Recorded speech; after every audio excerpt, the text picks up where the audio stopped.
the students of this batch. And okay, Venerable Tashila, nice seeing you again. And Cholatuddin Samala, nice to see you after about 2 years. Okay. So now that for me personally, oh, Bhavishaji, you're there. Okay. So it's a great joy for me to meet with the Sri Ladaji there. Okay. So it's a great joy for me to meet with particularly the students of Dr. Nivedanaji. It has been like I think this is the third year, if I'm not wrong, that I'm getting the opportunity to meet with Dr. Nivedanaji students.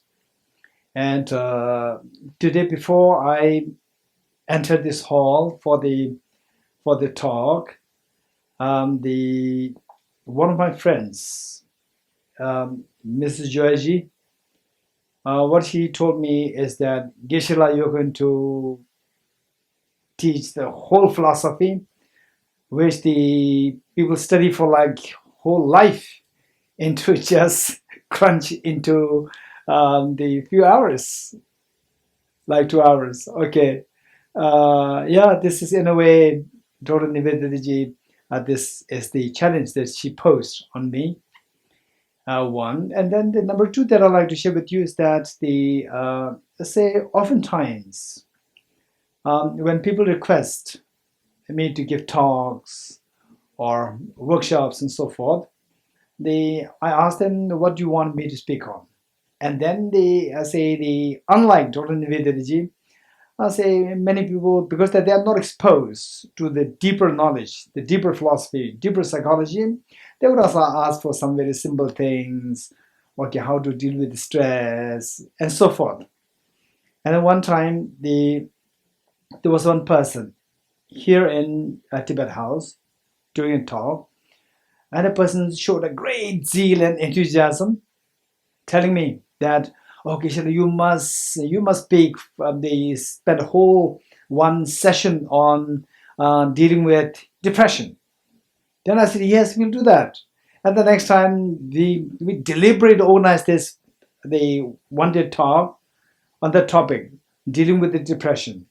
And then first of all, the advertisement says that people, somehow they said, Geshe is going to speak on depression.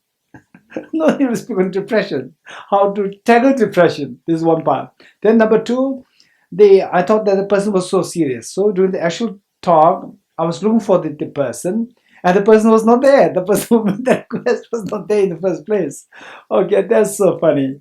Whereas with Dr. Nivedanaji, if I ask her that we can do something on like how to deal with stress and so forth, she will say that, yeah, very good, but the 4 tenets, right? 4 tenets, which means that she really learned about it. She really learned about it herself. She could feel the weight of that, and she could feel the depth and the profundity and how it can potentially influence people's mind. So that in a very different way. So this is what I like to. I'm particularly happy about Dr. Nivedanaji's the programs and meeting with her students, and that for sure she's going to make us engage in some very important, profound topics as opposed to something very simple. Okay, this being the intro, I've been actually coming to Mumbai for so many years, and what I would say is that the visits to Mumbai, particularly the one hosted by Dr. Nivedanaji, that I feel as something uniquely constructive and meaningful, for the reason that many youngsters somehow, they are, I don't know whether they're attracted to me or they're attracted to Dr. Nivedanaji, I don't know. So many youngsters, they come Because I've been coming to Mumbai for so many years, no such youngsters are attracted.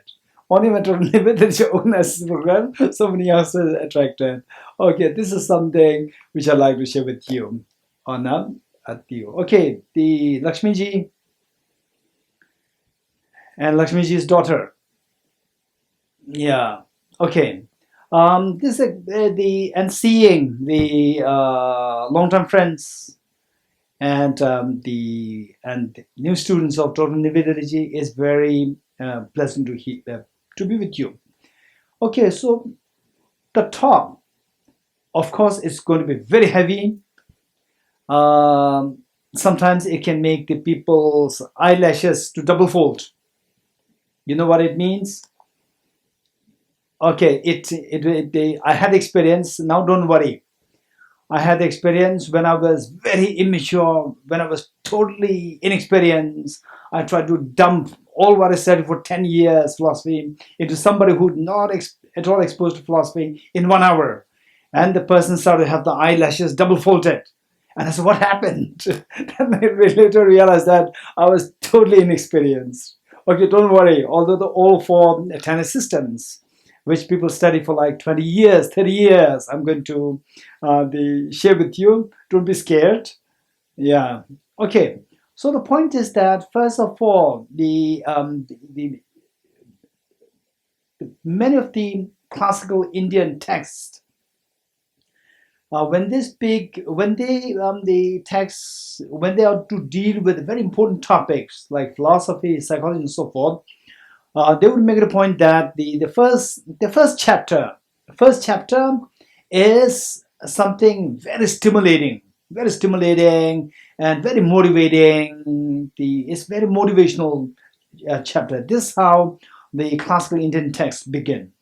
For example, just before I came here, before I came to this hall, I was talking again. I was on the phone talking to somebody who's going through a little, say, the stress and depression, and I was encouraging the person to read the first chapter of Guide to the Bodhisattva's Way of Life. And I'm sure that the most of you who already were the former students of Dr. Nivedanaji, you were exposed to this book, A Guide to the Bodhisattva's Way of Life. And then those who are new students, you will surely come to hear this great author, Bodhisattva Shantideva, his book, A Guide to the Bodhisattva's Way of Life. And so there, the first chapter, it begins with the benefit of generating the good heart. And then, say, while I'm talking to you, I could feel the goosebumps on my body. Goosebumps when the great teacher, Acharya Chandrakirti, 7th century AD, when he was going to write on a very sophisticated philosophy of how everything is like a dream, which otherwise is supposed to be the essence of what we're going to discuss today. So while he was going to write on this, dedicate the whole book on this concept, how everything is like a dream, how to come out of this dream so that you will not be affected by the dream. So there, in the word of salutation, he was making salutation not to the wisdom to see things as like dream, but he paid salutation to the great compassion. This is so beautiful. It's amazing.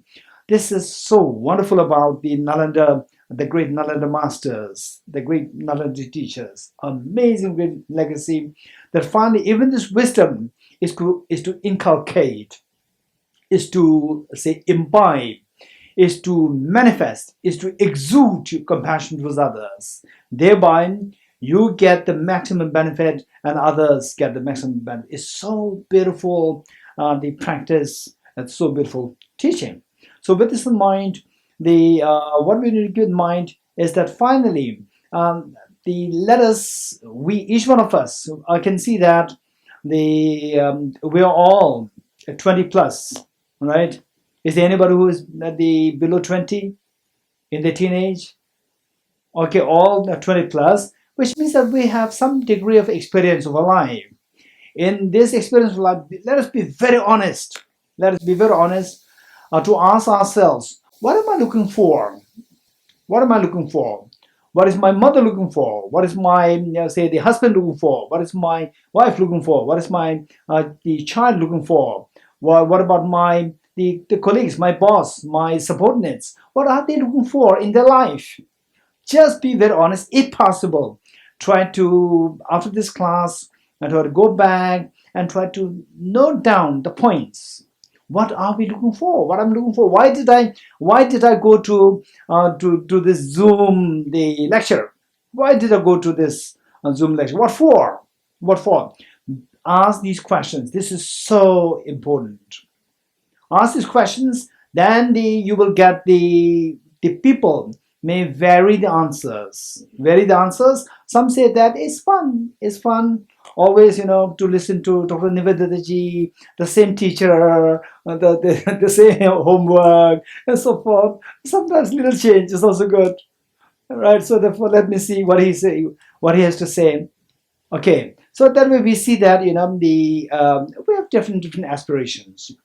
But if you ask the second question, why do you want that change from, say the every weekend class with Dr. Niveditaji, and then why do you need the change? So that I will be happy. Finally, we said that this is how it works. Everybody somehow, whether you admit it or not, everybody is seeking happiness. Everybody is seeking happiness, and everybody is everybody is shunning miseries. This is a reality. And believe it or not, these two aspirations, aspiration to push the miseries and aspiration to embrace the happiness, these two things dictate all our movements. Some of you are sitting like this, and some of you are sitting like this, some of you are sitting relaxed. Again, all these movements are decided by these two aspirations.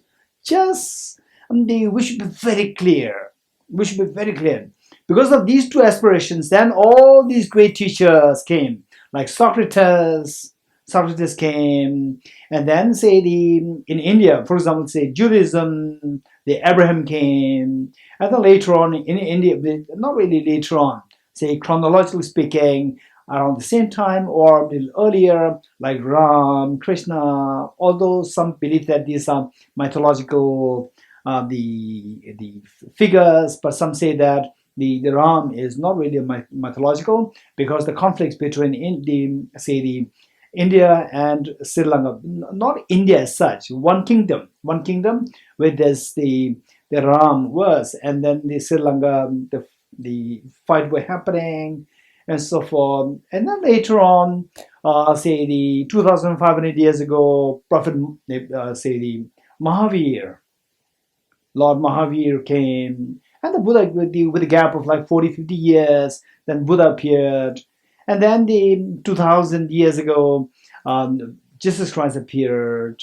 And then Prophet Muhammad came, and then the Guru Nanak came, and then the Bahula. And then long time ago, the Zoroaster, he came, and then Bahula came. So we see that, this is how all these teachers came in order to address these two problems, or in order to fulfill these two aspirations that we have. What is that? Shunning miseries and to acquire happiness. This is a reality. And who's that? If I ask you, who's that? Who's that? Whether the girls or the boys? What is the answer? Both. Right? It is not that only the boys or only the girls. No, both. And what about, say, the younger ones and the older ones? The 30 below and the 30 plus. All. Right? Educated, uneducated, all. Believers, non-believers, all. So across the board of humanity, we said everybody is seeking seeking to get rid of miseries and seeking to embrace happiness. This is the reality. With this in mind, then the question is that how much we can achieve. For example, let's say the last few months, the COVID era, the era of COVID, everybody is locked down in their respective the houses, and Yeah, so in fact, I was on the verge to request somebody to kidnap me from my place to Tibet house, because all these teachings were happening online and the facilities in my house were so poor. Even that, thanks to my neighbor, who also happened to be Tibetan staff, and that he was helping me. Otherwise, in all these, like 2-3 months time, nothing would have happened. And because of him, we were at least able to, they conduct some programs, teachings, and so forth. So, and then everybody's so scared, so scared. And then just like the 1.5 hours ago, I was checking with somebody, one of my very close friends, and he was not picking up the phone. And then finally, I tried again and again because he's a very close friend of mine. And I was just wanting to inquire. And finally, he picked up the phone. And his voice is so weak. And I said, what happened? He said that I'm in hospital. What happened? COVID. Tested COVID positive, and his lungs are affected. It's so sad to hear that. And then one of my very close friends, the Narimanji, he passed away in Mumbai. So there we see that there's some of my friends who already contracted COVID-19, and then luckily they recovered. So we see that there's so much of fear. And then today, because of that, our mind is used to that. Our mind is used to that, so therefore we don't really feel the fear in many cases. But actually, the real situation then, like in March, and today, the situation of COVID is worse today, because the number has already increased to such a large extent that the possibility for us to contract is way, way more likely than in those days. But then in those days, we are all very scared, and today we are more relaxed. So I was telling my friends that let us not live in the world of what is known as ignorance is bliss. Right? We should be taking precaution every day. Okay, this is, the point. So with this in mind, finally what I'm saying is that to what extent, if we don't want the miseries, if we want a happiness, to what extent? These are all experiential. These are all experiential. We all know what I already shared with you. You already know these things. But then experientially speaking, just ask yourself to give a clarity in your thinking. To what extent of happiness you are seeking? What extent of suffering you want to get rid of? And the answer is, if possible, 100% get rid of all the suffering, and 100% all the happiness, if possible. This is what everybody aspires. It's not that only the rich people can aspire this and the others cannot. Only the educated can, others not. Only the Buddhists can, others not. This is not the reality. Everybody has the equal right to at least aspire 100% happiness and to get rid of all the sufferings. This is the point. Then next question is whether or not this is possible. Whether or not this is possible. These are the questions that we have to ask ourselves. And don't jump to the conclusion right there. And some people will say that it's impossible. And but as you learn, you're going to learn the Buddhist psychology from Dr. Nivedanaji. From this, we'll come to learn that yes, it's possible, 100% possible, that you can get 100% happiness, that your miseries will be gone rid of fully, 100%. How do we know this? How do we know this? This question. So with this in mind, it reminds me of my time in Cambridge. So my question is, how do we know that this is I can't really imagine that we can have 100% happiness with no suffering at all. I can't really imagine that happening, right? But from what we're going to study from the Buddhist psychology, we see that it's 100% possible. How do we know that? Okay, this reminds me of my time in Cambridge. So there, I was constantly meeting with the scientists and the academicians, and one physicist. He is exceptionally bright, And I bet that if you meet him, and most likely you cannot last talking to him for more than 5 minutes, because in one or two lines you say something, he will say that there's the internal contradiction in the air. And again, the next two sentences you say, again he will say there's the internal contradiction in the air. You can't really talk to him. This is such a bright physicist. And then we started to have some discussions through a common friend, and then we started to have a long discussion. We were invited for my friend's birthday party, and together we were there. And then the birthday party was supposed to be around like 7 p.m. And it went on 7, 8, 9, and then 10. Then everybody left, two of us still debating. 12 o'clock. Then our guest, no, the host said, okay, now two of you, better you leave now. Okay, so he kicked both of us. And then he said that Dorji, the scientist, he said, Dorji, okay, two of us, we have not yet come to the conclusion. So we'll meet again, he said. He said, I'm going to invite you for a dinner. We'll continue there. Then invited. And again, I was there in his house. Then we were having discussions. Then what he said is, okay, this is one of my favorite incidents in my life.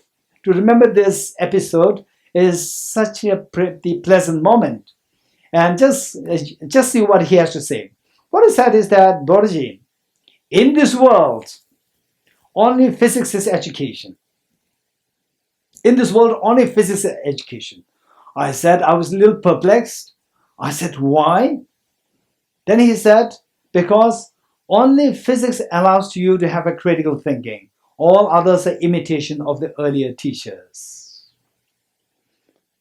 Okay, so then I said, okay, hold on. If this is the reason, at least you have given a reason, not like a blunt statement made, but there's a reason there. So just listen. Then I said that listen what the Buddha has to say.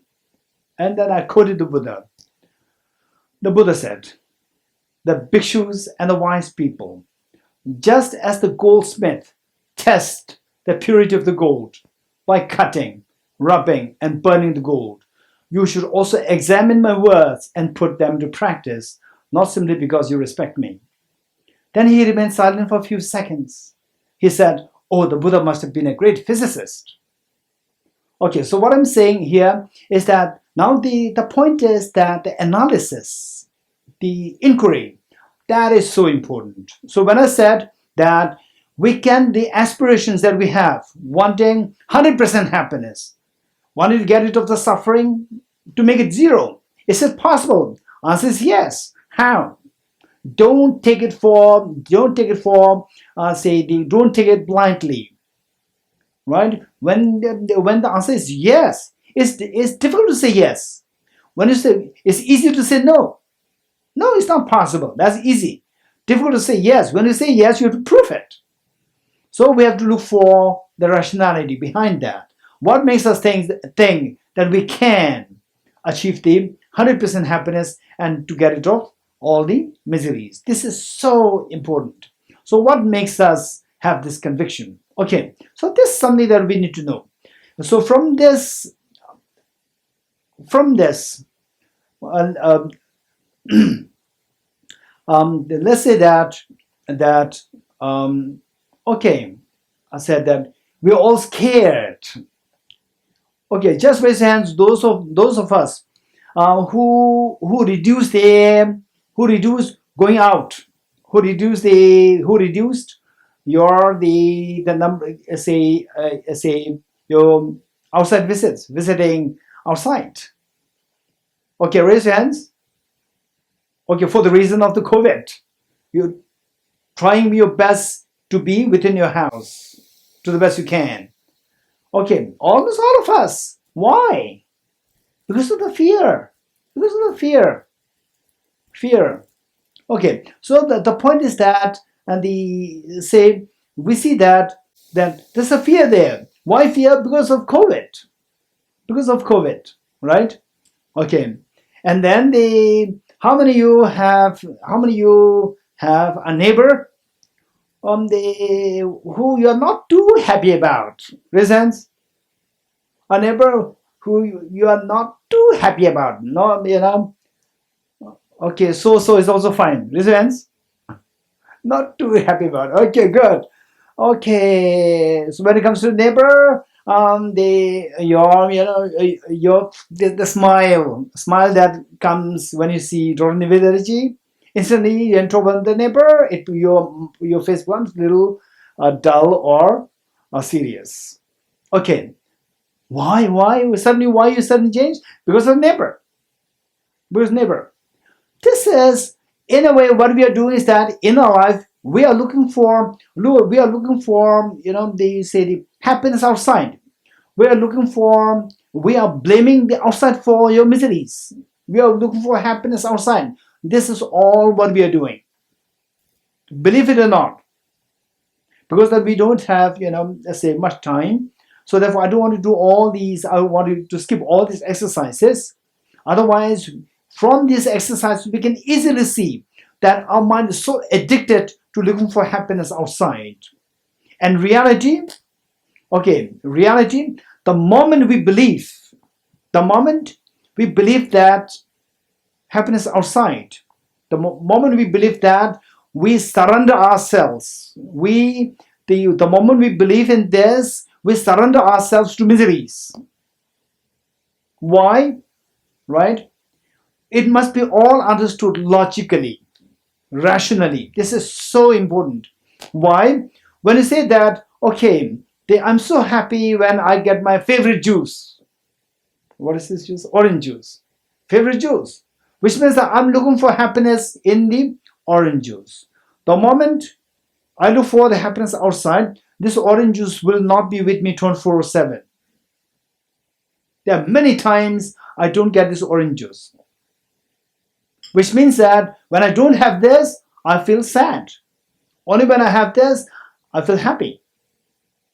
And some people may say that, okay, Geshe, in the class, you are not supposed to have the juice. Okay, I have to keep it away. Whereas, if I look for the happiness inside, you can have it 24/7. You can have it 24/7. The moment you look for the happiness outside, you cannot have it 24/7. So when you don't have it, this is miseries. So even when you have it, there's a fear that you can lose it anytime. Even when you're happy. So some people, it is very ironical. Some people, right, this is what exactly most of us we do. For example, we say that, on your phone, you have your friend or your brother or sister not meeting for a long time. Say Lakshmiji and the Lakshmiji's daughter, there's the mother and the daughter, or the mother and the son, whatever. So when you are at distance, you say, I miss you, I miss you, I miss you, right? Then when you meet, you should now enjoy, right? And you will say that, last time when I called you, you did not pick up the phone, you said like this. When you're together, you don't enjoy. When you're at distance, you miss each other, right? When you're together, enjoy. Forget about all the past, the whatever, the wrong things happened, because you said that I miss you. I miss you means I will enjoy when I'm together with you. When I'm together with you, then you complain about the past. Past, you did like this, you did not pick up my phone, and you talk to me rudely, and so forth. So the moment we look for the happiness outside, this is when we surrender. Surrender means that we become weak, we become vulnerable. We don't have the remote control in our hand. The remote control is the outside. When the outside is there, you are fine. When the outside is not there, then you don't have the happiness. Okay, this is it. Now, so I like to give you a very simple example. This is very important. How the real happiness is not outside. The real happiness is not really outside. Of course, this is not that easy. We have to, the nobler the task, more the time taking to accomplish that. nobler the task is, more the time taking it is to accomplish it. Of course, so what I'm talking about is the theory. Once you get a conviction, in this, then you'll realize that yes, this is it. As long as I don't look for happiness inside, I'm always vulnerable to the external factors. I'm always vulnerable. Vulnerable means lack of freedom. Lack of freedom is miseries. And we don't want miseries. Okay, this is what we need to keep in mind. With this, I'd like to give you a very simple example. Let's say that how many of you like cheesecakes? Raise hands. Cheesecakes? Okay, Lakshmiji and Lakshmiji's daughter both. Okay, all of us here. Jyoti Goku, you like cheesecakes? No. No? Okay. You like Swiss chocolate? Chocolate? So. Okay. So most of us, we like the cheesecake. Now let's say that, okay, in Singapore, the one time I gave the example of cheesecake, and then that very evening, the big cheesecake came to my table because somebody brought that. The person thought that he likes cheesecake so much, so the person really big, huge cheesecake. Okay, so let's say that we're all so fond of cheese, crazy after cheesecake, right? And then I said that, okay, this says your happy birthday cheesecake, right? I bring a cheesecake for you. Are you happy or not happy? Very happy, because we look for happiness, and that happiness I see in the cheesecake, right? Now he brought this huge cheesecake, so I'm very happy. Okay, then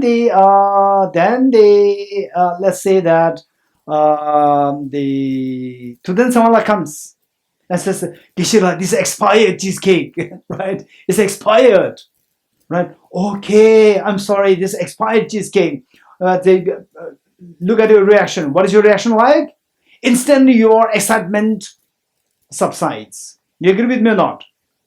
Very good. Which means that you are not really seeing the cheesecake as the happiness, because the cheesecake is the same. You are looking for the fresh cheesecake. This is what you see as the happiness. You're getting it?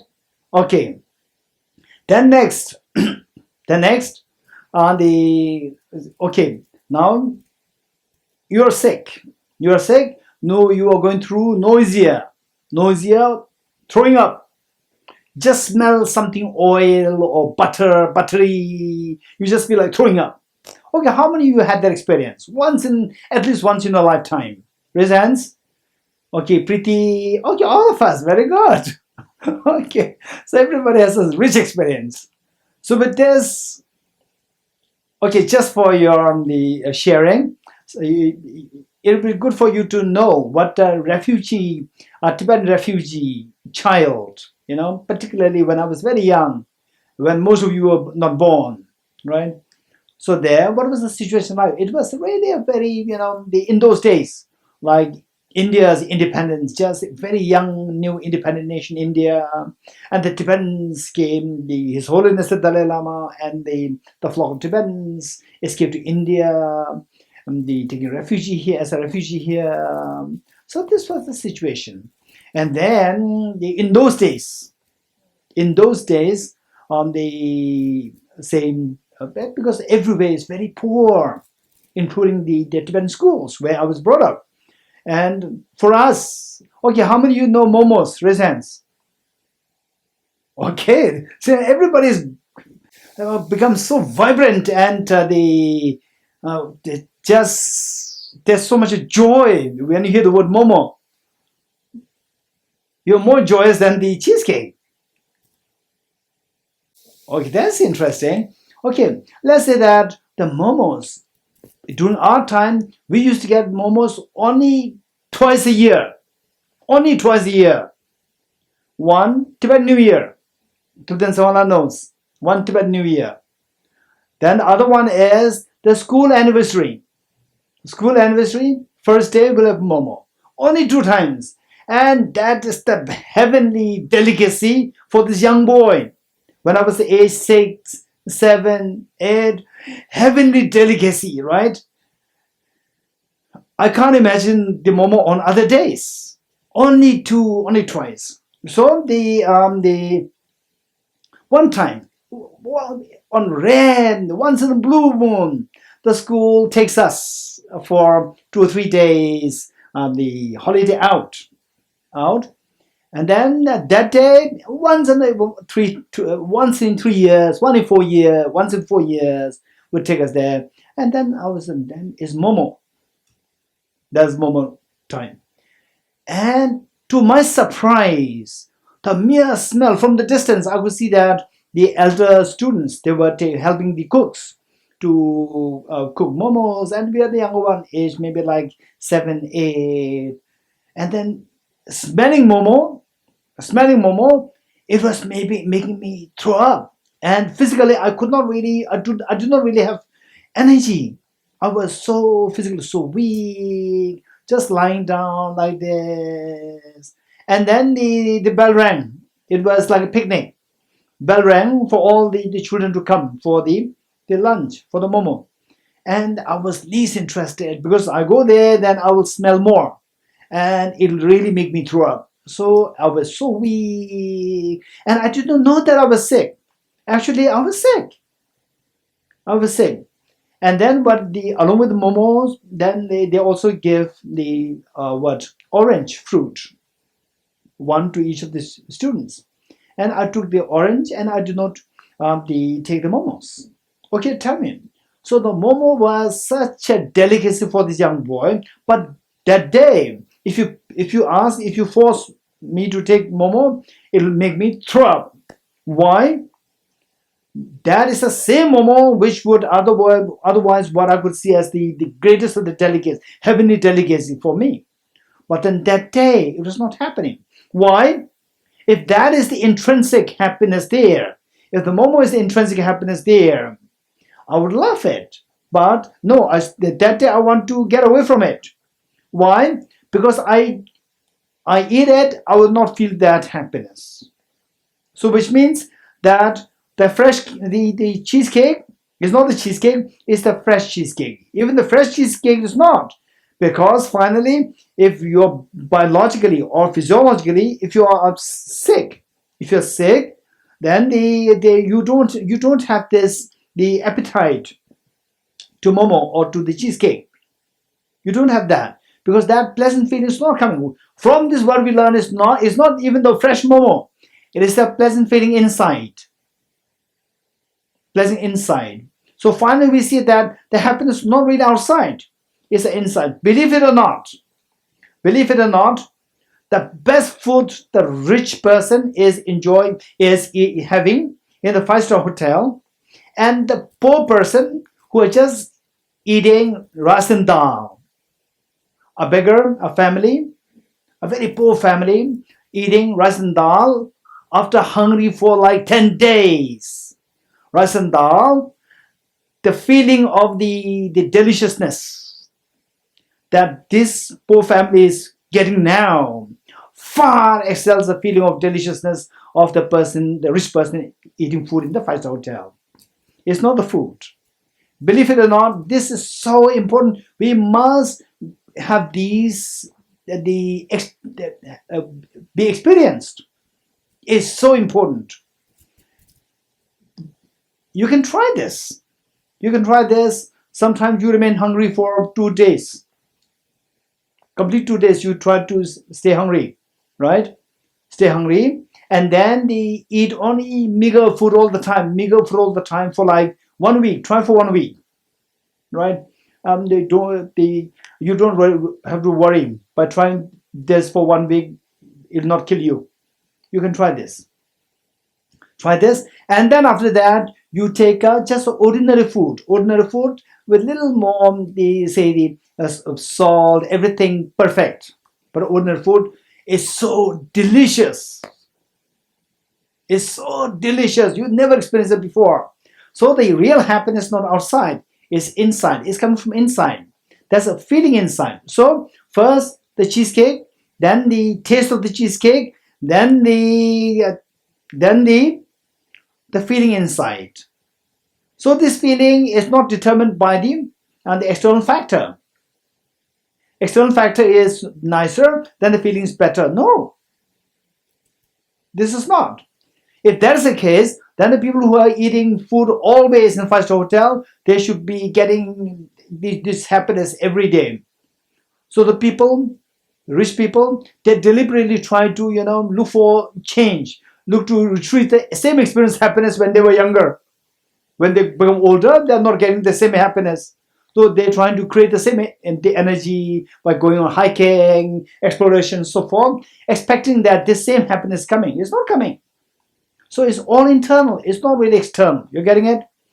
Okay. Another example was that once one of my cousins, when she was very young, she took part in what is known as a fasting ceremony. She fasted for about like maybe 10 days, intermittent fasting. So where there are rules that you're not about to eat this, eat that, and so forth. And then she's a little naughty. She did it not voluntarily. It's more like the group. So in the night, what she does is that, okay, I don't know how you know this tsamba. Don't know whether you know that tsamba? Yes. Okay, Tashila, you know. Then if you don't, others if you don't know, you can ask Tutin Sawanla. Mr. Tutin Sawanla, raise hand. Yes. Okay, awesome. The tsamba is the roasted barley, grounded roasted barley, which you can eat readily. Right there, you can eat it. And it is not that delicious. It is not delicious, but it's a staple food of the Tibetans. It's not delicious like cheesecake. No, not at all. So this girl, during the fasting time, she was feeling so hungry, a little pampered, because her family was extremely wealthy by the Tibetan standard, extremely wealthy, and she was so pampered. So when she was to remain hungry for like 10 days intermittently, then she couldn't bear it. In the night, she'd been very naughty. Asked some other the girls to get some tsamba, and then covered herself up in the blanket, would eat tsamba.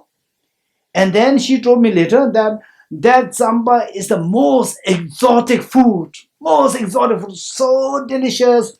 And she thought that after when the fasting terminates, then she's going to every day eat tsamba.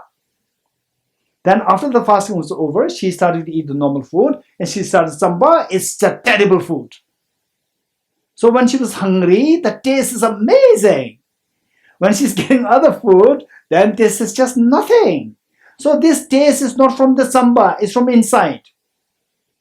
This is the experience that we must get. We must get this experience to realize that cheesecake, the freshness of cheesecake, then the feeling is not outside, it's inside. That is the real happiness. And whereas you think that because this is temporarily triggered, this happiness is triggered by the external factor. External factor per se is not the happiness. For example, say if I clap like this, then one of the staff brings the juice or the cheesecake to you. Then I do this, and cheesecake comes to you, right? And then you think clapping his hand, then the cheesecake comes. No, clapping is just this is a trigger. This is a trigger for somebody to bring cheesecake for you. Likewise, external cheesecake is a trigger to retrieve this happiness inside. Sometimes it can succeed, sometimes it may not succeed. External the cheesecake. This is what we have given. From this, we see that if it is purely inside, somebody is eating just the dry, the roti or dry bread, and the other person is eating the food, very sumptuous food in a five-star hotel. But this person who is eating the dry roti, what is triggers in a pleasant feeling can be far, far more intense than the pleasant feeling triggered by eating the five-star hotel food. This is what we have to experientially know. Once you experientially know this, then you will become very confident that, okay, so now my looking for external happiness outside, invest all my energy just for money, friendship, big house, and so forth. Okay, with the adequate amount of effort, you get the big house. Big cars is fine. There's nothing wrong. It doesn't mean that don't go for big house, big cars. But if you invest all your energy, and in the end, your body becomes sick. You get a big house, you get big car, and your body becomes sick. So what's the point? So the point is that more like with your adequate and decent effort, you get a big house, big car, you can become a billionaire. It's fine. There's nothing wrong in it. The point is that finally, short term, long term. Short term, we have to put effort to to deal with external factors for happiness, to get rid of sufferings. But long term happiness, long term to get rid of all the suffering. For that, we need to work on the inside. This is so important. Okay, long term. For example, say with the COVID-19, the moment it erupted, the breakup of the COVID-19 happened. Breakout of the COVID-19 happened. Then many people start to get extremely scary feeling. What is that scary feeling? The feeling of uncertainty. Uncertainty. You're getting it? Our life is uncertain. Uncertainty of one's life. Okay, how many of you felt that? The initial breakout of the COVID-19, raise hands. Okay, so that, oh no, if you can safely be inside, if you go to only a decent place, then you will not have it. No, Prince Charles had it. You can think of a situation where he can be surrounded by the best of the situation. He had it. Then the Prime Minister of England, UK, he had it. Then the Prime Minister of Canada, he had it. The Prime Ministers, Presidents, and the big shots, they had it. And then the Mumbai people, Amitabh Bachchan had it. His family had it. You're getting it? So there's no escape. That I'm a big shot, I'm a big guy, so this coronavirus will not affect me because I'm taking care. No, it can invade us anytime. And anybody can be dead. Anybody. It's not that if let's say with the medical facilities, the chances for you to survive can be more. But big shots with the best facility, they die. And some very poor people, they get affected, they recover. It's a total uncertainty of life. That is what was very clearly demonstrated when the COVID started spread all over the world. Okay, with this in mind, the point is that what we need to learn is that this happiness that we're seeking is in actuality, it is inside. It is inside. This is what we have to gain conviction. And this is a reality. This reality. And if you are convinced about it, right, and don't go to the extreme of saying that, okay, now I don't this juice, no, I don't need juice, right? Okay, the happiness inside. Okay, I don't. Okay, today's your happy birthday. I'll give you a treat to the first hotel. No, the happiness inside, right?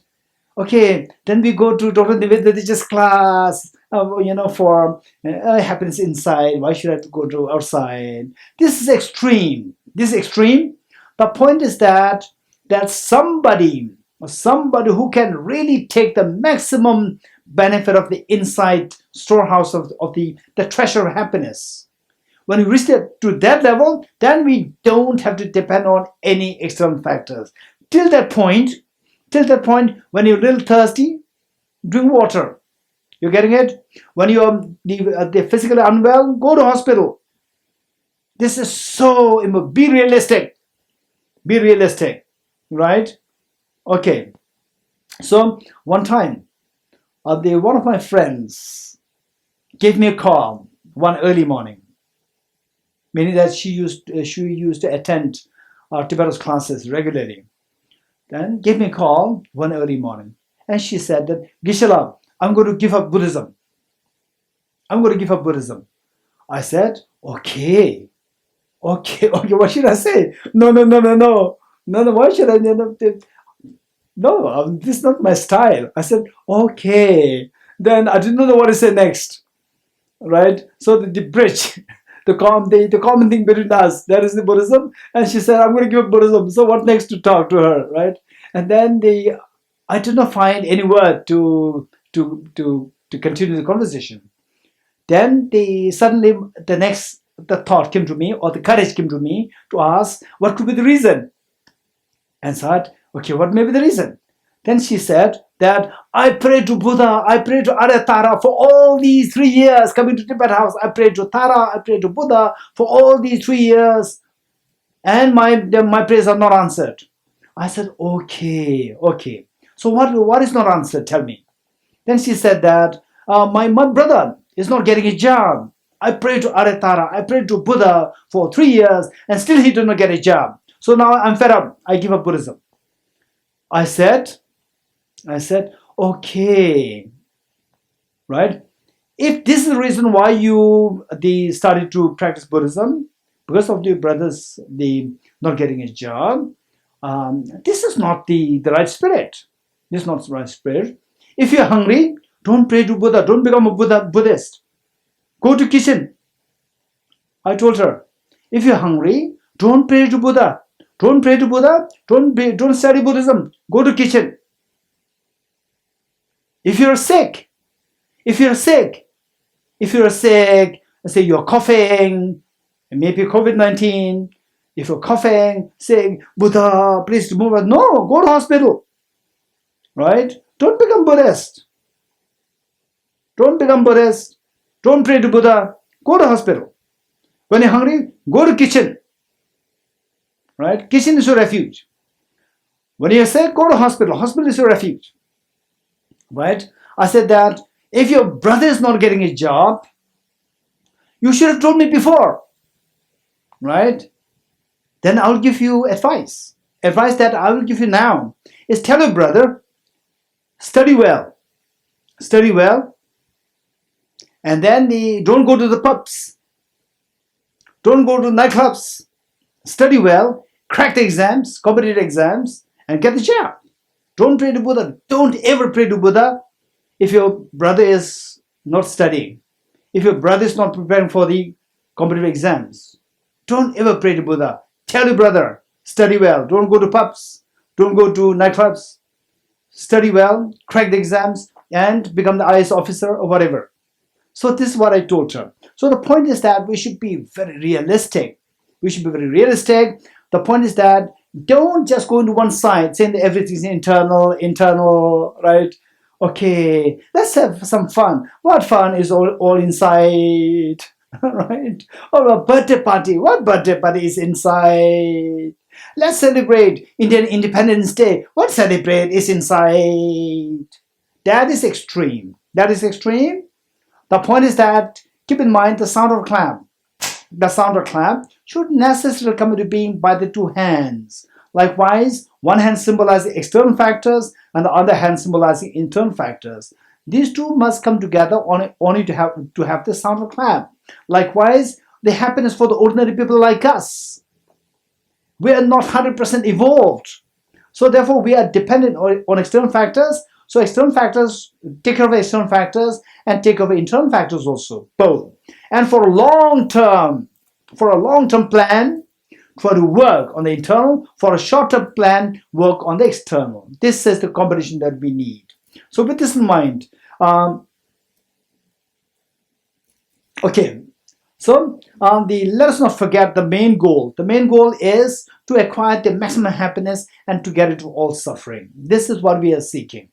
So with this in mind, Okay, this reminds me of what Albert Einstein, what he said.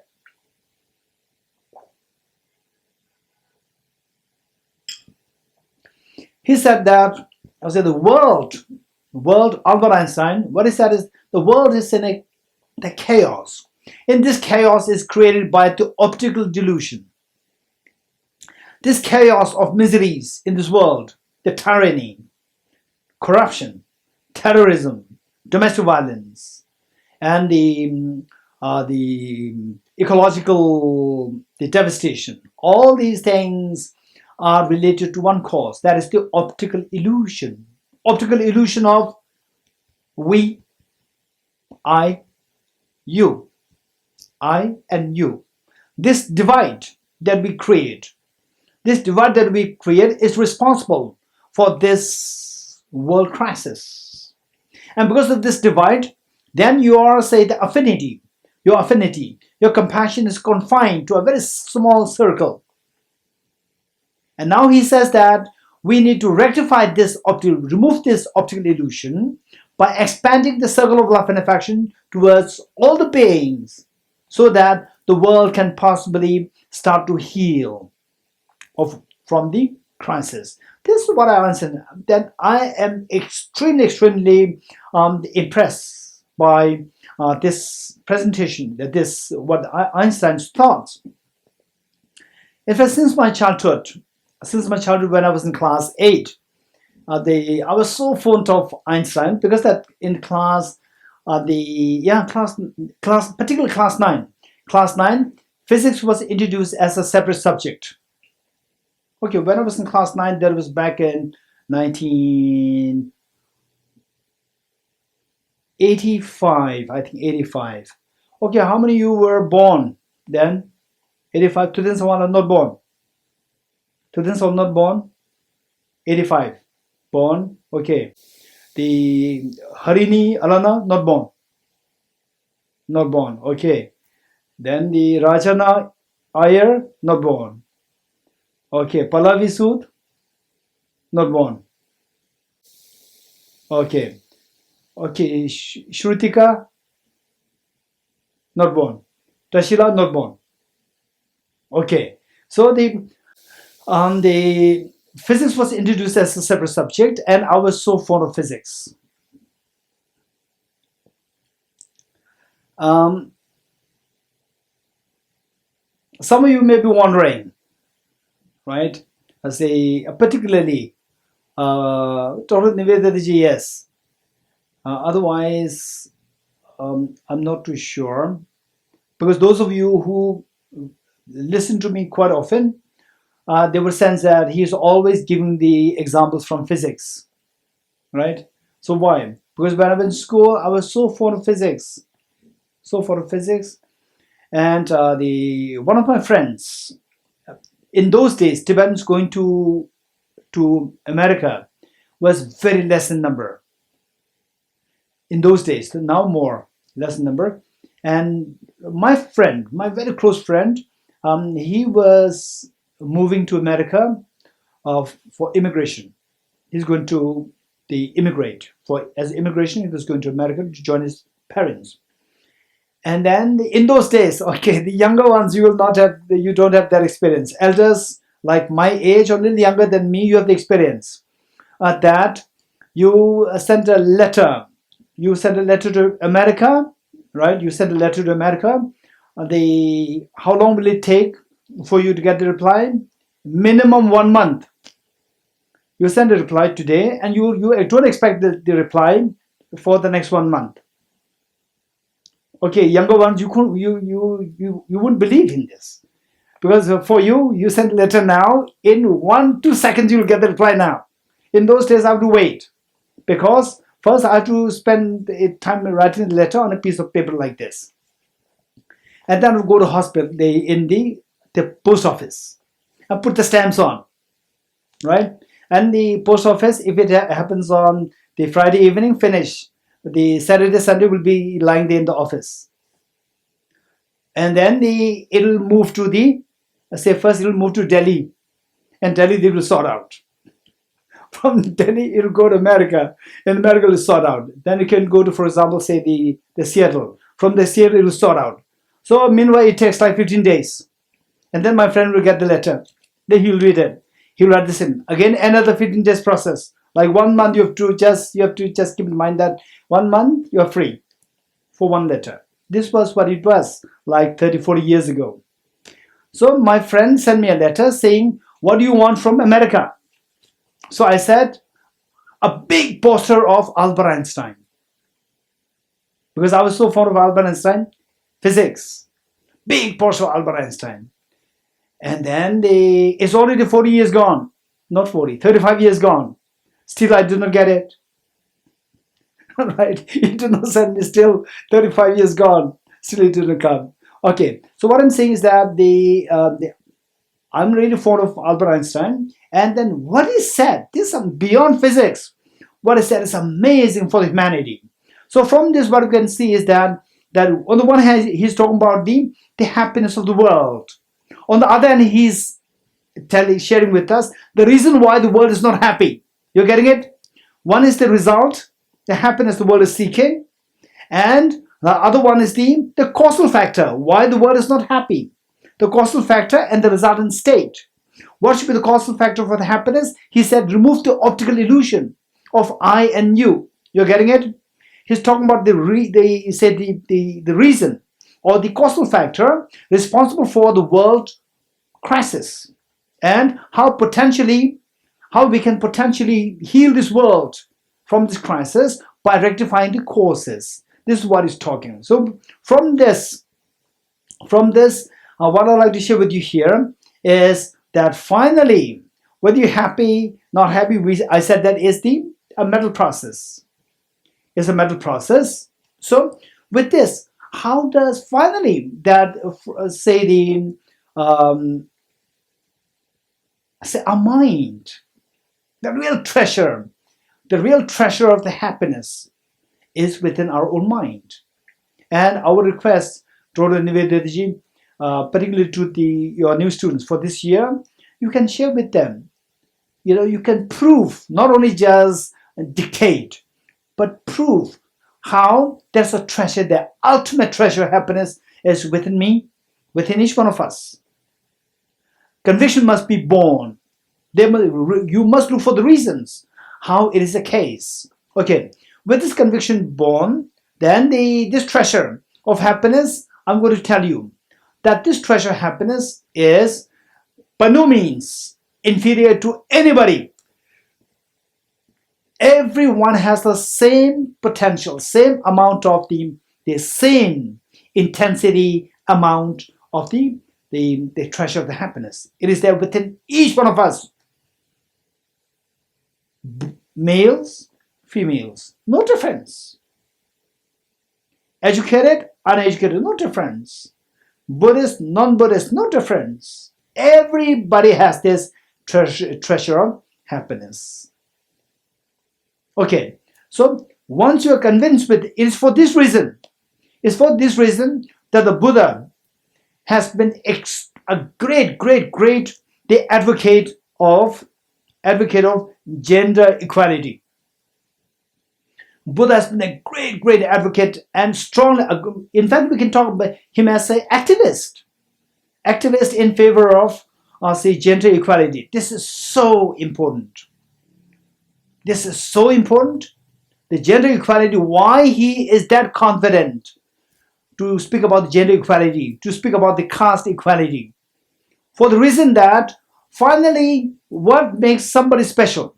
For example, let's say like 10 years ago, the Obama's two daughters, they become like the star of the children in America. Why? Because they are very special. In what way they are very special? Because their father is the president. Why is the president? Why president is so special? Because in America, that is the most important position. If this is the case, then we all have the most important treasure. That is the ultimate treasure. Happiness is within each one of us. Whether you're boy or girl, whether you're educated or uneducated, Buddhist, non-Buddhist, believer or non-believer, it doesn't matter. Everybody has this treasure. So with this conviction, then the next question is, But if it is there, one, how can I know it? Number two, once I know this, how can I unravel this treasure? Unfold this treasure? How can I do it? This is the next question. Okay, for this, then we see that, okay, let's say that, okay, Delhi temperature today is very mild. At one point, it was like 46 degrees centigrade. Okay, how many of you would be the very scared of 46 degrees centigrade? Raise hands. 46 degrees centigrade, very scary. No. Okay, raise hands. Okay, most of us, we're scared of the 46 degrees centigrade. Yes, it's quite scary. It's quite scary. The point is that say our mind is not that trained, because our mind is not so trained, not so disciplined. So therefore, our mind cannot bear it. Our mind cannot bear it. And where the mind is disciplined, you can bear it. And then say the 46 is terrible. What about 40? 40. 40, I don't want. Raise hands. I don't want. 40, raise hands. Okay, good. Okay. The 36 also, I don't want. Only if there's AC is fine. Otherwise, I don't want. With AC, it's not 36 actually. 36, I don't want. Raise hands. Okay. So we see that they say some people, even like 27, 28, 29, they cannot bear it. Some people, 35 is okay, 38, 39 is okay. 40 is, we have to take care. Otherwise, like 32, 33, 34 is fine. For some people, even 20, 26, 27 is so hard. You're getting it? Okay. So there, the point is that it is about our body can take it. Our body can take it, but our mind cannot take it. For those people who said that 28 is too much, 28 is too much. Okay. If there's earthquake, and we can see the whole whole building, whole city is going to be shattered, and you're going to lose everything. And if somebody comes to steal your, let's say, steal your one pen, steal a pen, would you fight with this person or you let go? You let go. One pen is nothing. The whole house is, they're getting demolished, and your life is at stake. So you will just let go of the pen. Whereas if you are comfortable now if you're very comfortable, your pen is lying next to you, somebody who comes to steal it, would you be happy? No. You're getting it? Okay. So look, this is your mind. The same thing is happening. In both cases, the person is stealing the pen, but in one case, you just give it, you run away. But in the other case, you said that, no, how dare, you feel irritated. So there's agitation inside. It is not really of the object. It is how you're thinking. You're getting it? So now the point is that do you want the irritation or not? You don't want the irritation. You don't want the irritation.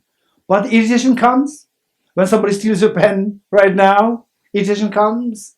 So this is where you don't want the irritation, but the irritation happens. Is on the mental state. Your mind is not disciplined. This is very important.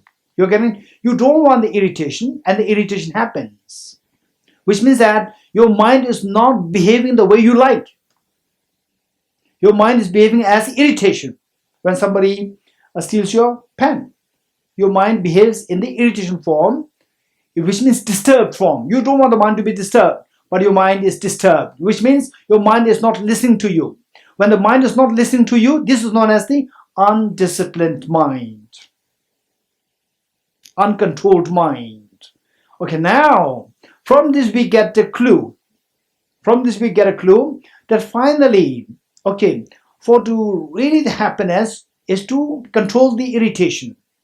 Control the loss of, control the movement of your mind. To make sure that your mind is not disturbed. This is what I should be doing. Okay, how many you get a little bit of clue, or you already know that finally the agitation, unhappiness is how the mind moves, how the mind behaves. That is, when the mind behaves in the way you be in a different way from where you like the mind to behave. If it behaves in a different way, this is what we call as mental disturbance. Okay, how many agree with me? Makes sense? Okay, good. If you agree with me, then the question is, okay, when somebody says that, okay, in this class, and then, okay, somebody in your house, maybe who's with you, I don't know, right? Okay, the only Lakshmiji and the daughter are there. Otherwise, others, you might have somebody in your house. And suddenly the person sees you as very calm, nice, smiling, right? Composed. So, what are you doing? You're wasting all your time here, right? What is your response? Suddenly your smile will disappear. You'll feel agitated. You're getting it? You don't want the agitation, but the agitation arises, right? Agitation arises. If it is His Holiness the Dalai Lama, somebody says that, what are you doing, Dalai Lama? He'll not feel agitated, right? He may smile. Okay, which means you'll be surprised. In your case, instead of smile, your agitation arises. But for somebody else, like His Holiness the Dalai Lama, instead of the agitation, he smiles. He responds very nicely, right? So you'll feel the wonder that, wow, that's amazing. But my mind doesn't behave like this. His Holiness mind behaves so nicely. Okay, how many of you like to change your behavior of your mind, that it doesn't go into agitation or irritation? Raise hands. Very good. Okay, now for this matter, what we need to know is that the first, this is known as managing the mind. Managing the mind to manage your, say, the state of your happiness. Manage the mind. To manage the mind, there are minimum like 4 ways of managing it. 4 ways of managing it, and I'll tell you, and I'll share with each one of these points, and then you tell me which you prefer the most, right? Finally, what you want is that you want your mind to always make you smile all the time. No agitation, no mental disturbance. You do agree with me or not? Raise hands. If you agree, the next question is, does it happen all the time? It doesn't happen, right? The situation just disturbs mind instantly. Raise hands. Very good. I want to change it. Raise hands. Very good. How to change it? 4 ways, right? Number one, say the mind is a habit. The mind is like a monkey. It cannot sit. It cannot sit in one place. It just moves like, there's a tendency to move here and there. The moment somebody said, what a stupid girl, what a stupid boy, right? Then your mind instantly jumps to become, how dare you, stupid.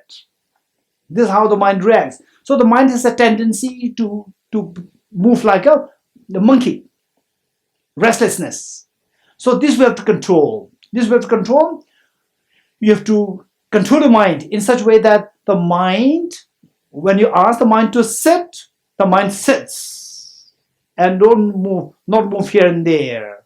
Even if somebody says, what a nasty boy you are, what a nasty girl you are, right? Still you tell your mind, hey, now behave. And the mind behaves. So your mind doesn't feel the movement. Disturbance is not felt. So that is one way. For this matter, the single-pointed meditation is advised.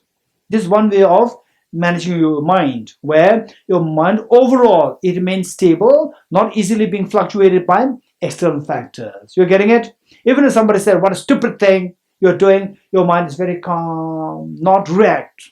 Okay, so teaching your mind how not to behave restlessly. Teaching your mind how to behave in a calm way, stable and still. This is one thing. Number two is fencing your mind. Number 2 is fencing your mind, right? Fencing your mind. That your mind is like a hurt.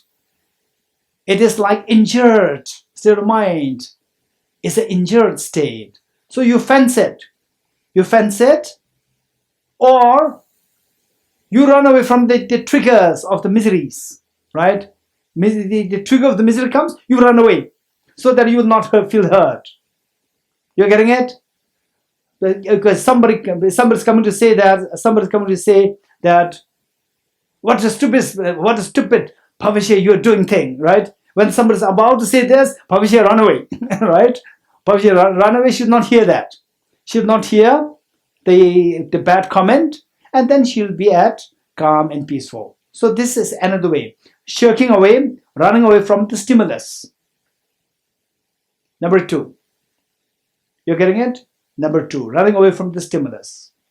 So therefore, say the COVID-19, during the initial breakup of the COVID-19, then all these news, right? The correct news, wrong, say distorted news, all are coming up.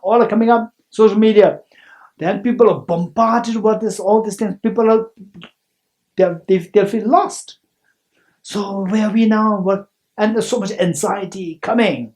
Okay. So there, many people advise the people, don't visit them, don't look at them, don't go to the social media too much. Cut yourself away from the social media, right? And then say for quarantine, for example. Quarantine means don't mix with other people. You're getting it? And lockdown, social distancing, all to stay away from. So you are not going to be affected. So this is number 2. You're getting it? That you are free from the stimulus. This is number 2. Number 3 is to build your mind strong. Say, if you are like 20% strong, and if the stimulus is like 40% strong, then you meet with the stimulus. So 20% stimulus is stronger than you. So you will be overridden. And then you will be disturbed. You will feel this disturbance. Where if you are 60% strong and the stimulus is just 20% strong, then you fight. You fight and you will win. You're getting it? Head-on encounter. Head-on encounter by overpowering the other. This is number 3. Head-on encounter. By encountering with the stimulus or the factor of disturbance, and then you win. This is number 3. For this, you have to build strong. Make yourself strong. Then number 4.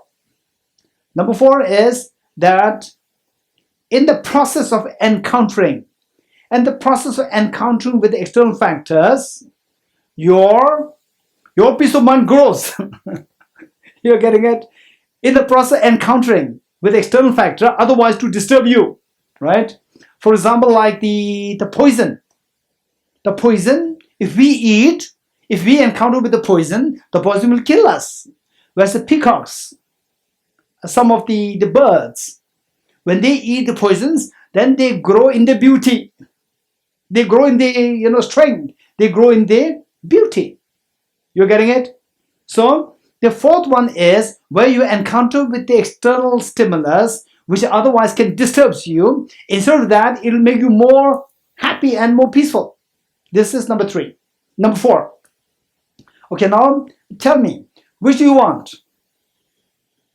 Which of the 3 ways you want to change your mind so that your mind will feel the happiness? Okay, which way? Anybody? Just raise hands. Okay, let's say number 1. Raise hands. Number 1. That is the. Okay, I'll go for number 1, not number 2, number 3, number 4. Right? I'll just go for number 1. Number 1 is good. Good, Kriti. Okay, then. Okay, number 2 is good. To run away, run away from the stimulus. That's good. So that that I will not be affected by the external factors. Number 2. Raise hands. Okay, number 3, where I will fight head on with the stimulus, with the external factor, and that I will win. Sometimes I will get 2 punches, the other person will get 5 punches, and the other person lose. Okay, so how many you like that? Shirihari? Okay. Okay, many of you, that's interesting. Okay, then finally, right, the more you go into this, the harmful factors, the more you grow, more your happiness grows, multiplies. How many like to go for that? Okay, seems like okay, how many like to go for this one? Let me repeat this. You encounter with a harmful factor, otherwise harmful factor, you encounter with this, and just with a mere encounter with this, your happiness grows, your mental stability grows. The fourth one. Okay, so there are 4 means there, the 4 means, and okay, the first one, just for the single pointed practice, this requires a separate teaching. How to make it happen? The first one, this requires separate teaching, and the next, how to run away. This also requires a set of teachings to what we call as discipline, right? Okay, don't overeat, run away from overeating, so that you will not become fat, so you'll not become obese. And then the maintain social distancing, so that you will not, the likelihood is going to be less to contract the COVID-19. So in basic instructions will be given there. Number 2. Then number 3, head-on encounter with the the harmful factors, and then you are affected, but then you are much stronger than the other side. For that matter, your thinking should be changed for this. And then finally, the next one, you encounter with the harmful factors, and then you grow, your happiness grows, and then your the peace of mind grows, and your stability becomes more stronger. So for these two, we have to know how the mind works. For these two, we need to know how the mind works. You're getting it? Okay. We'll stop here for 15 minutes. Dora Nivedanaji, shall we do 1 or 2 questions now, or we leave the question at the end? Now is better? Yes. Okay, any questions? 1 or 2 questions? You can ask any questions. It doesn't mean that I have all the answers. You can ask any questions for all of us to learn from. And this can be my takeaway for myself. Any questions coming? Please raise hands. Okay, the Shamba Sangupta. Shampa, please unmute yourself and you can ask. I'm just trying to think that these 4 different kinds that we are talking about, we need all of them. It cannot be, I cannot select 1, 2, or 3, or 4, because when we are living in real life, it cannot be, because triggers will be there, and we need to have fight with all kinds of means. I mean, that's my question. Thank you, Shambaji. Thank you so much. This is a very good point made. The point made is that these 4 things, can we have them in isolation? Or for the first one, we don't need the second, third, fourth. For the second one, we need to have the first one also. For the third one, we need to have the first and second as the steps. And for the fourth one, we need all 4. This is absolutely correct. This is very true. For the fourth one, without the first 3, in a way, it is like, going to become a professor. So first you do your schools, then colleges, then your universities, then your PhD, then apply the assistant professor, then the associate, then the full-fledged professor. This is how we have to plan. So just to finish your high school, you don't need college, but to finish college, you have to do schooling. To finish PhD, you need the college, schooling, everything. So this is very true. To have the fourth one, you need all. For the first one, you don't need all, but the benefit that you get is so less. Just for the first one, benefit is much less. And then finally, it should be the fourth one. For the fourth, then you see that every experience is the experience of happiness and joy for you. Every experience. What for the ordinary people can be experience of miseries, for you, it is experience of joy. That is the fourth level. For that matter, the first three are indispensably required. Thank you, Shamba. Any more questions? Okay, yes. Shri Hari. Namaste. You mentioned a lot of philosophers, right? So they've been doing this for like thousands of years. Okay. Do you think there is change in the way we think, way we behave, and things like that? If we did, there would not have been any reason for so many philosophers to be born, right? This is a very good question. Thank you. Thank you. This is a very good question. One thing is that there are two things. Finally, the humanity should thrive in ways of happiness, in ways of minimizing the suffering, and in ways of increasing happiness. This is the basic idea. And for that matter, the two things are important. One is that the whatever situation, whatever development that we reached at one point, it should not disappear. It should continue, at least. This is one. Then number two is progress. Two. Number one is consistency. Number two is the progress. We have to think of the two. The first one, for example, say what now you are going to learn from Total Nivedanaji, Buddhist psychology, all this incredible treasure of Buddhist psychology, which we inherited from the great teachers like the Arya Sangha, Acharya Vasubandhu, Acharya Chandragati, the Arya Nagarjuna, all these teachers, what we learned from them before Arya Nagarjuna, that was like 1st century AD, first century. Before that, this tradition disappeared. So the consistency was not happening. At one point, that system disappeared from the earth.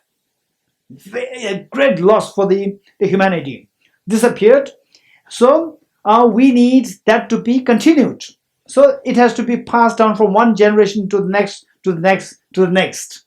Because that it has a very rich philosophy, very profound philosophy. So each generation must have very refined philosophers to maintain it. Even to maintain it, let alone, they say the bringing about development, even to maintain it, we need very refined philosophers in every generation to maintain the quality. One. So we say that, in this era, for example, today, we talk about His Holiness the 14th Dalai Lama, right? And then say like at one point, like 300 years ago, people all over in Tibet, they are talking about, say like the 5th Dalai Lama, 5th Dalai Lama, 5th Dalai Lama, and so forth. And one time, 11th century AD, the Atisha Dibangara Shri Jnana, everywhere, everybody was talking about that. So they maintain it. And this is one thing. So therefore, we do need to have all these philosophers in different times, even to maintain the very rich, sophisticated philosophy and the psychology. This is one thing. Then number two is the development, the progress. Development, for sure, what we can say is that, say the Buddhist logic, for example, logic and psychology, these two are more, in Buddhism, these two come more closely to each other. These two are like intertwined. Logic and psychology, these two come more together. Say the 4th century AD, Acharya Dignaga, not so 4th century, 6th century AD, Acharya Dignaga, he's respected as the father of the Buddhist logic. So he just formulated the whole the logic in the Buddhism in a proper format. Then in 7th century, Acharya Dharmakirti came. Again, a great logician. And we see that the logic, system of logic that prevailed till that time, like 6th century AD, and after 6th century AD, there is a difference, which means that it is developed. So for the development, we need brilliant thinkers, and for the sustenance also over the generations, we need brilliant thinkers. Yeah. So I would say overall, I'll say in terms of the philosophy, it can change. It can change. There's every danger. And finally, let us keep in mind that what for we need the philosophy. What for we need the philosophy? This I'm going to touch in the next session. What for we need philosophy, and the philosophy, if it is for the sake of philosophy, it changes. It doesn't matter. Whereas if that is for your happiness, ultimate happiness, then if it changes, it is like changing the medicine for tuberculosis. If you alter the medicine for tuberculosis, instead of isoniazid, if you add paracetamol, it can kill the people, right? So therefore it can be very dangerous. Whereas if it's just for the sake of philosophy, it's fine. There's no problem. Yeah. But you got maybe last question if somebody has. Anybody? I have a question. Yes. Preeti? When you started talking earlier about outside and inside, seeking happiness from the outside, for a while I understood what you were saying, but there is this constant doubt that you know what you are only because you see yourself in relation to something outside. Correct? I mean, my mind tells me that you understand yourself in relation to something from the outside, people, or even what you call stimulus just now.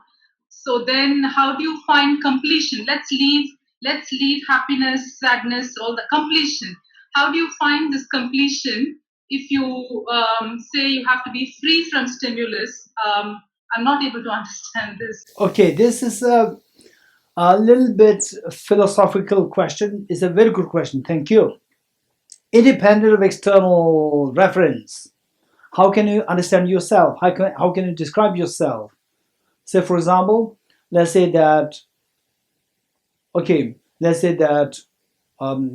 there's a huge mouse, huge rat, right? There's huge rat. However huge the rat is much smaller than a dog, right? But a dog which is bigger than the huge rat, we say it is a small dog. So only with reference to other dogs, we say that this is a small dog.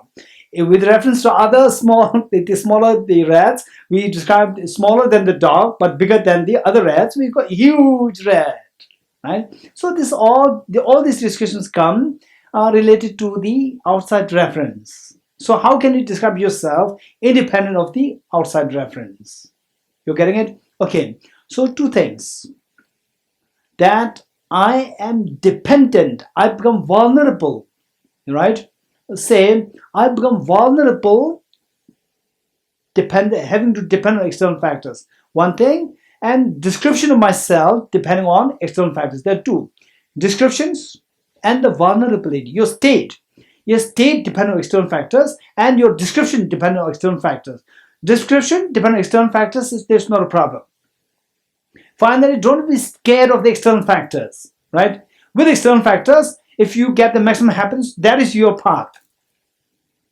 Without the external factors, independent, when you become independent with external factors, your happiness is maximum, that is your path. There's no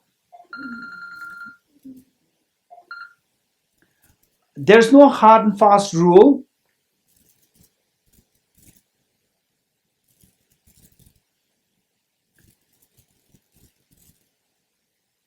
Okay, there's no hard and fast rule. It's not that, you have to pray to Buddha, that is the ultimate goal, the ultimate path.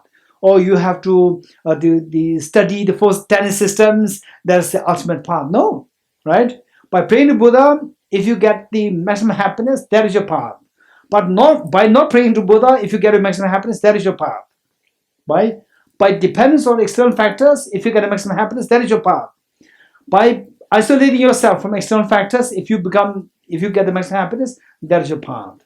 So this is how we have to keep in mind. So in other words, for Preeti, your question is, there are two things. That my being dependent on external factors, and my description depending on external factors. my description depends on external factors, it will not affect your happiness. You're getting it? Whereas my being depends on external factors, then I don't have the freedom. I don't have the freedom. My being is dependent on external factors. Okay, only if my mother gives me the food, then I'm happy. Right? Otherwise, I don't know how to look for the food. Then I'm so vulnerable. I'm heavily dependent. Say if somebody says that, oh, you're a bunch of atoms. That's true. Right? Somebody describes me as a bunch of atoms. How many agree with me that I'm a bunch of atoms? Of course I'm a bunch of atoms, right? Okay, which of my atom is the male? Which of the atom of Preeti is girl? Nothing. You're getting it? So people describe me as a bunch of atoms. People describe, the others as the bunch of girls, boys, young, old, whatever. That's also correct. So this description does not make me vulnerable. But my food, depending on somebody else, makes me vulnerable. That is the difference between description of me and my state of being. My state of being depends on other factors. That's very scary. That's the loss of freedom. Loss of freedom is misery. Okay, these are nuances. My description and my state of being. Thank you. Okay, break. Nivedhariji. Yes, Geshe-la, about 10 to 15 minutes. Yes. It's around 3:42 now. Can Yes. we back by about 3:55? Perfect.